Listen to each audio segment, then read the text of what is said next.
Hello, hello mes petites bulles, bienvenue aux balances pour cette guidance de la semaine du 17 au 23 mars, donc la jonction ici du printemps. Après cette éclipse lunaire et cette pleine lune, on est bien remué. Je remets les compteurs à zéro pour voir là où mon temps est bien reconnu et investi. Donc généralement j'ai beaucoup fait les Capricornes, les Verseaux, voire un peu les Taureaux. Ici je redonne la chance à tous les signes de se manifester.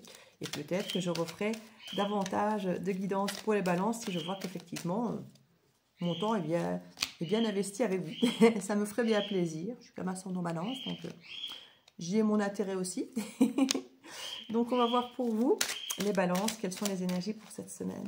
Alors ça nous parle du 6 d'épée qui nous parle quand même d'aller vers quelque chose de plus calme. Hein, on va vers des eaux plus calmes. Quelque chose... alors, étrangement, c'est marrant parce que vous êtes quasi le seul signe qui tombe avec une carte à l'envers ici, retournée, une carte ici à l'envers. Je n'ai pas sorti beaucoup de cartes, hein, je fais plus qu'une carte cette fois-ci, mais je ne fais pas un tirage aussi long non plus que quand je privilégie tel ou tel signe. Mais ici, on se retrouve quand même avec des cartes un petit peu bousculantes, j'ai envie de dire. Dans le sens où ici, le 2 de bâton nous parle de planifier, d'explorer, quelque part, de décider quoi plutôt qu'un autre. Hein, et c'est renversé. Comme si, ici, on a plus besoin peut-être de calme que de décider pour quelque chose. Peut-être qu'on vous pousserait à décider. C'est vrai que souvent, la balance, on dit qu'elle a du mal à prendre des décisions, qu'elle va beaucoup peser le pour et le contre pour trouver le juste équilibre pour tout le monde. Il y a l'idée peut-être ici d'être un peu en reine de coupe, donc de prendre peut-être soin de soi, soin des autres, soit de son cœur, peut-être plus que de devoir décider pour quelque chose, une situation. Avec le signe du Capricorne qui apparaît là, c'est vrai qu'on nous parle beaucoup de persévérance, d'être cadré, d'avoir sa place au sein d'un foyer, de la société, d'une entreprise, de quelque chose comme ça, et qui fait du coup peut-être que qu'on vous demanderait là, c'est de choisir effectivement entre des options qui, je ne vais pas dire ne vous arrangent pas, mais qui finalement est peut-être trop cadrée, trop rigide à votre goût. Finalement, aucune des deux ne vous arrange vraiment. Du coup, pas envie de choisir et plutôt envie de prendre soin de vous, de votre cœur et soit des autres, mais à travers un côté beaucoup plus émotionnel, plutôt que côté cadre rigide que le Capricorne vous imposerait un peu. Et j'ai envie de dire, vous êtes quand même un signe géré par Vénus, donc c'est tout à fait normal que votre cœur soit votre choix premier, mais qui apparemment ne fait pas partie des options qu'on vous propose. Et vous allez vers quelque chose de plus doux pour votre cœur.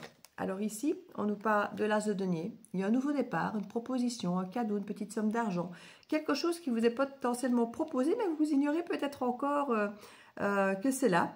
Ce sera quand même lié à ce Capricorne, je pense, ici. Dans le sens où on a quand même un signe de terre, c'est quelque chose de rigide. Donc, à mon avis, une proposition qui peut vous amener peut-être une compensation financière, un cadeau, quelque chose qui pourrait être intéressant, mais je crois que ce n'est pas ce dont vous avez besoin à l'heure actuelle. Donc, peut-être que vous ne le voyez tout simplement pas ou que ce n'est peut-être pas encore proposé. C'est peut-être parce que vous ne voulez pas encore prendre de décision, accepter quelque chose, que peut-être qu'on va venir vous rajouter quelque chose, une proposition supplémentaire, peut-être. Pour beaucoup des peut-être, on en a fait les reproches, mais on est sur du collectif quand même, donc ça ne peut pas résonner tout pour tout le monde. Donc je dis des peut-être parce que je fais une lecture la plus ouverte possible pour que ça parle au maximum de gens, mais vous ne pouvez pas vous reconnaître dans tout ce que je dis. D'où les peut-être.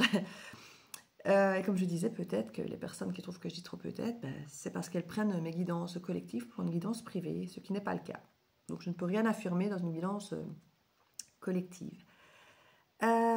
Ici, donc, je dis une proposition de quelque chose de plus ou moins solide et d'ancré, qui peut être, je dis, faite par quelqu'un du signe Capricorne ou d'une typicité, hein, comme je disais, persévérance, cadré, place au sein du collectif. Hein.